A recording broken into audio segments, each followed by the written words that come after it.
সবাইকে স্বাগত জানাচ্ছি অমর একুশে বইমেলা উপলক্ষে আরটিভির বিশেষ আয়োজন আমা কফির আমন্ত্রণেতে। আমার সাথে আজকে পর্ব অতিথি হয়েছেন কবি চাঁদনী মাহরুবা। তার সাথে কথা বলবো তার নতুন বই মৃত্যু স্মৃতি নিয়ে চা আলাপ, এই বইটি নিয়ে। আপনি কেমন আছেন? ভালো। কয় বছর পর বেরোলো বই? 4 বছর পরে। সবার আগে বলেন যে এই বইটার নাম মৃত্যু স্মৃতি নিয়ে চা আলাপ কেন?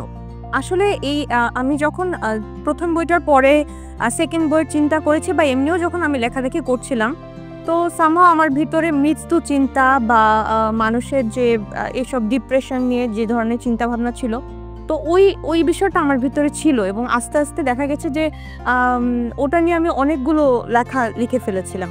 তো তারপর আমার মাথায় আসে যে আমি একটা সিরিজ রাখবো যেখানে শুধু আমার এই বিষয়ে কি লেখা থাকবে বা মৃত্যু চিন্তা জড়িত কোনো লেখা থাকবে। তো ওখান থেকেই আর কি মানে বই করার পরিকল্পনাটা কিভাবে হলো? মানে কখন এই কবিতাগুলো আপনাকে বললো যে না আমাকে 2 মাসে বন্দি করো? আসলে লেখাগুলো তো মানে কমপ্লিট হয়ে গিয়েছিল আরো বছর 2-3 আগে, কিন্তু বিভিন্ন কারণে দেখা যাচ্ছিল যে বইটা আর ওভাবে করা হচ্ছিল না। তো লাস্ট ইয়ার আর কি আমাকে ভালোই আমার সম্পাদক উনি বেশ ভালোভাবেই ধরলেন এবং তখন ভাবলাম যে না আসলে এটা করে যাওয়া উচিত আমার। দাদি, আমি একটু জানতে চাই যে আপনি প্রথম কবে ভাবলেন যে আপনি আসলে লিখবেন এবং কেন সেটা ভাবলেন? আমি আসলে কখনোই ভাবিনি যে আমি লেখক হব বা লেখক হতে চাই, এরকম কোনো চিন্তাও আমার মধ্যে ছিল না। তো আমি ছোটবেলা থেকেই পড়তাম, বিশেষ করে আমাদের তো তখন লিটল ম্যাগ কালচারটা অনেক বেশি ছিল।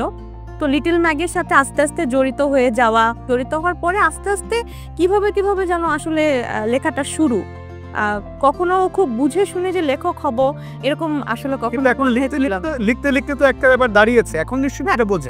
এখন বুঝি। এখন কোনো কবিতা যখন আপনি লিখেন তখন কখন এটা আপনার কাছে উত্তীর্ণ হয়, তখন কখন মনে হয় যে না এটা আমি ছাপবো? আসলে আমি লেখার পরে আমি নিজেই কয়েকবার দেখা যায় যে ওটাকে রিভিউ করি বা চেষ্টা করি ওখানে কি পরিবর্তন করা দরকার, আমার লেখা বা আমার চিন্তাটা কিভাবে আলাদা হয়, কিভাবে আলাদা হয়ে দাঁড়াবে, ওভাবে আর কি নিজেই এডিট করতে করতে তারপর একটা পর্যায়ে আসে যে যখন মনে হয় যে না আচ্ছা এখন কবিতাটা ঠিক আছে বা আমার কাছে মনে হয় ঠিক আছে। এমন কি কখনো হয়েছে যে অনেকদিন ধরে আপনি কিছুই লিখতে পারছেন না?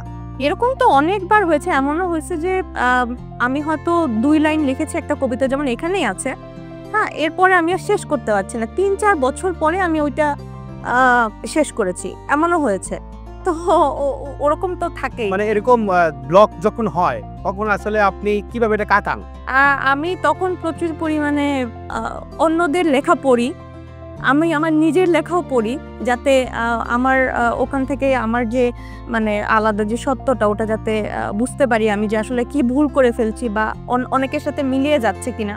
তো ওভাবে করে দেখা যায় যে রাইটার্স ব্লকটা একটা না একটা সময় কেটে যায়। কোন বই বা কাদের কবিতা আসলে আপনাকে সবচেয়ে বেশি প্রভাবিত করেছে বলে আপনি মনে করেন? আমাকে সবচেয়ে বেশি এখনো পর্যন্ত বা শুরু থেকেও যদি বলি, শুধুমাত্র জীবনানন্দ দাশের কবিতাই আমার ভালো লাগে বা আমার পছন্দের জায়গা ওটা। তো এছাড়া আসলে খুব একটা ওভাবে আমার অন্য কারো কবিতা আসলে ওভাবে আমাকে টানেও না। মানে এভাবে জল বাড়তে থাকলে আমি মিথ্যাবাদী হয়ে যাব, এটা আপনার প্রথম বই 2018 সালে বেরিয়েছিল।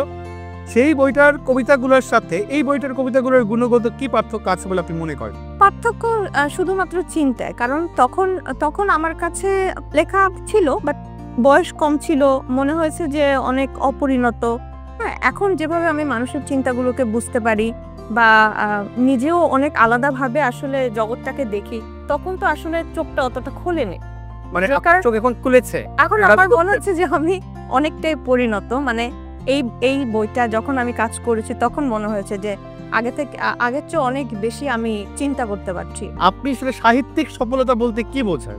আমি আসলে একজন কবি বা একজন সাহিত্যিকের সফলতা বলতে বুঝি তার যে জার্নিটা আছে, একজন পাঠক যখন সেই লেখাটা পড়ছে সে আসলে ওই জার্নির ভিতরে ঢুকতে পারছে কিনা। কারণ বইয়ের যে কাটতি বা বইয়ের যে বিক্রি এটা তো হয়, এটা হবে, কিন্তু সেটা দিয়ে আসলে আমি আমার নিজের সফলতাকে ব্যক্ত করতে পারবো না। এই কবিতার ভেতরের যে গুণগত সাফল্য সেটাকেই সাফল্য মনে করছি। আপনার যে ব্যক্তিগত জীবন আর যেই মানে লেখালেখি সামাজিক জীবন, এই দুটোর মধ্যে ভারসাম্য রক্ষা করেন কিভাবে?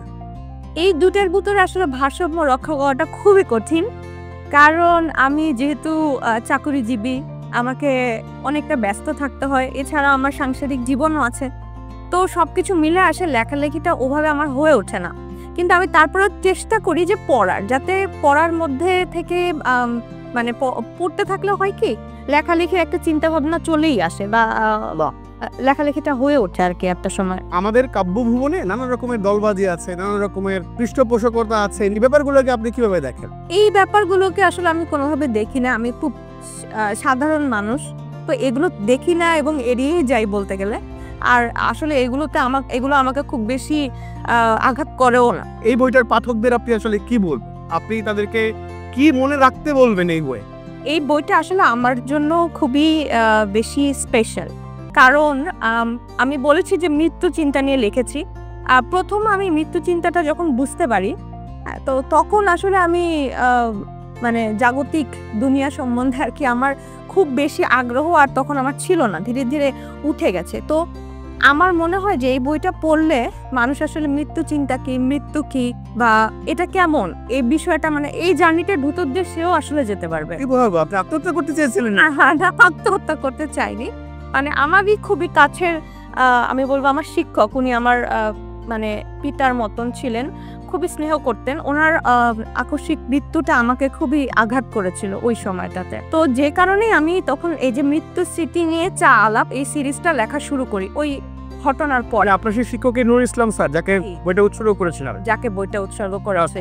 তো আমি মনে করি যে আমার এই বইটা পড়তে গিয়ে সে আমার ওই জার্নিটার ভিতর দিয়েও যাবে এবং মৃত্যু চিন্তা নিয়ে আমাদের যে ধরনের চিন্তাটা ওইটাও আসলে তাকে আলোড়িত করবে। বা আপনি ভয়াবহ, মানে ভয়াবহ, আমি বলবো চালাক এবং মেধাবী কবি। আপনি অভিনন্দন আপনাকে, দারুণ। ধরেন আপনার কাছে টাইম মেশিন আছে এবং আপনি যে কোনো জায়গায় যেতে পারেন, যে কোনো সময় যেতে পারেন বিশ্বভুবনে, আপনি কোথায় যাবেন এবং কি করবেন? আমি হয়তো আমার সেই প্রিয় শিক্ষকের মৃত্যুর যে সময়টা, ওই সময়টা হয়তো আমি মুছে দেওয়ার চেষ্টা করতাম, কারণ ওই আঘাতটা আসলে এখনো আমাকে ভীষণভাবে নাড়া দেয়। মানুষ মারা যাওয়ার পরে আসলে কোথায় যায় আমরা তো ভাবি আসলে সে থাকে না, তা আমার কাছে আসলে সে আছে। প্রত্যেকটা মৃত মানুষ বা প্রত্যেকটা মৃত লোকই আসলে আমার সাথে আছে। আমি হয়তো তার সাথে কথা বলছি বা কোনো না কোনোভাবে সে আমাদের সাথে রয়ে গেছে পৃথিবীতে। শারীরিকভাবে হয়তো সে নেই, কিন্তু মানসিক বা আমাদের অনুভব হিসেবে অবশ্যই সে আরো দর্শক, চাঁদনি আসলেই কবি, তো ফলে কবির মতো কথা বলছে। আমরা বরঞ্চ ওর একটা ছোট্ট কবিতা পড়ে র্যাপিড ফায়ারের দিকে যাই। ওইদিকে আমি বলবো না, আপনি পড়েন। কেন এগুলো আমি পড়তে পারবো না? আমি চাঁদনির আফটারনুন স্যাডনেস নামে একটা কবিতা সেটা পড়ি। তোমার কাছে পৌঁছাইলেই কেবল শেষ হবে সফরনামা, এই আস্ত জীবনের পাশে পড়ে থাকা অপ্রকাশিত গল্প, ভাঁজ খুলে পড়ে নাও বরফ যুগ। অনেক ধন্যবাদ চাঁদনি আমাদেরকে সময় দেওয়ার জন্য। ধন্যবাদ আপনাকে। আর চাঁদনি, আমরা এই অংশে একটা র্যাপিড ফায়ার রাউন্ড দিয়ে আমরা শেষ করব। আমাদের র্যাপিড ফায়ার রাউন্ডের প্রথম শব্দ চাঁদনি মাহরুবা। কবি চাঁদনি মাহরুবা। মৃত্যু স্মৃতি নিয়ে চা আলাপ। বৈতরণী 451 নম্বর স্টল। প্রিয় শব্দ? মৃত্যু স্মৃতি। প্রিয় রং? হলুদ। যে মৌসুমে বেশি লেখেন? শীতকাল। প্রিয় সাহিত্য চরিত্র? ওভাবে কোনো চরিত্র নেই। প্রিয় গান? লাগজা গালে। সরি। প্রিয় কবিতার লাইন? It's okay. প্রিয় কবিতার লাইনও আসলে ওভাবে তেমন কিছু না। সঙ্গীত? প্রিয় সঙ্গীত ক্লাসিক্যাল। লেখার জন্য প্রিয় জায়গা? অফিসের ডেস্ক। লেখার সময় আপনার পছন্দের খাবার বা পানীয়?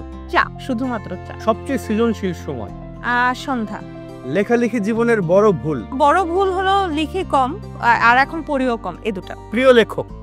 ওভাবে তেমন কোনো প্রিয় লেখক নেই, তবে প্রিয় কবি আছে জীবনানন্দ দাশ। প্রিয় চলচ্চিত্র যেটা প্রভাবিত করেছে? ফরেস্ট গ্যাম্প। কৃতিত্ব? আমার শিক্ষক নূর ইসলাম স্যার। মাতৃত্ব? ভাই নেই, সো বলতে পারছি না ওভাবে। অপছন্দ করি? মিথ্যা অপছন্দ করি। যৌনতা? প্রয়োজনীয়। যা বলতে চাই জোরে? সত্য। অনেক ধন্যবাদ চাঁদনি আমাদেরকে সময় দেওয়ার জন্য। প্রিয় দর্শক, আমার কবির আমন্ত্রণে কথা বলছিলাম কবি চাঁদনি মাহরুবার সঙ্গে। দেখা হচ্ছে অন্য একজন কবিকে সঙ্গে নিয়ে, অন্য একজন লেখককে সঙ্গে নিয়ে এই আয়োজনের পরের পর্বে। সবাইকে অনেক ধন্যবাদ।